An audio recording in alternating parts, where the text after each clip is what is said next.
Any concerns that the Lions ruined their season last year?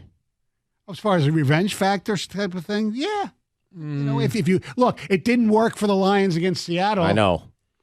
So, yeah, I'm sure they've been talking about that in Green Bay and throughout the whole state of Wisconsin. You know, maybe they showed them highlights in the locker room. But, John, you've told me I still think 1,000 once the times ball is you don't snapped, think that stuff makes a difference. No. Go play the game. So so motivating players before the game doesn't mean anything? I think it runs its course about 3 snaps into the game. And at that point, the only thing that happens is whether you're offense or defense, after those 3 or 4 snaps, the only thing you can't do is catch your breath because you got so excited and you went so hard on those first couple of snaps. You're just sitting there trying to figure out how you're going to breathe. So a coach should never get any credit for motivating? No, that's not it.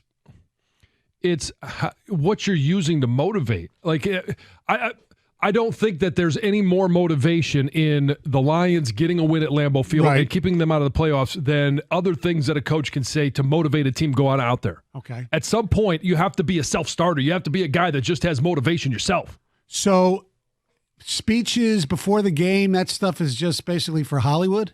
No, you're not listening to me. I said for the first 3 or 4 snaps, you go out there, okay, it's great motivation. But at some point, you have to have that internal drive, the internal fire. You got to have the voices in your head that are telling you to do it, not somebody else's. I understand that part of it, but if it only works for 3 or 4 snaps, what's the big deal? That's my point. I think there is something substantive from afar, never played the game, that some coaches, what they say, what they do to motivate their players matters. Yeah, but then there's motivation on the field. The coach comes, you come to the sideline, the coach re-energizes you, remotivates you. Okay. I think what John's saying is if the Lions go up 10-0 tonight and Matt LaFleur goes up to a player and says, hey, they knocked us out of the playoffs last night, it's not going to matter much. Well, of course. Look, it carries you, like the Herb Brooks speech is one of the most famous things ever to get the Miracle on Ice team ready. But if Russia goes up 2-0 or Team USA doesn't score that goal right before the end of the first period, I don't really think him restarting that, igniting the whole 10-3 loss thing in the exhibition and all that. You know what I'm saying? No, I said that's what I said. It works at the beginning. Yeah, it works at the beginning. And then, hey, whether you're going to the bench, you're going to the sidelines, that's when a coach is continually reminding you and re-upping that motivation. Just that locker room speech, whether it's before the game or halftime, like that, there's time where it starts to wane. And you've got to reignite the fire. No, I understand that, but I don't know the word, dramatize. We make these, win one for the Gipper and all that kind of stuff. And, or things that coaches have said at your alma mater and at others and in the professional ranks. We glorify them so much.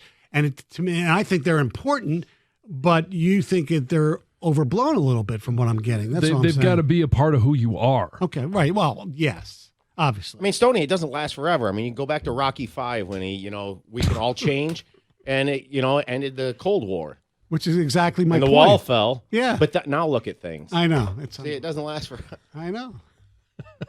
I love movie references.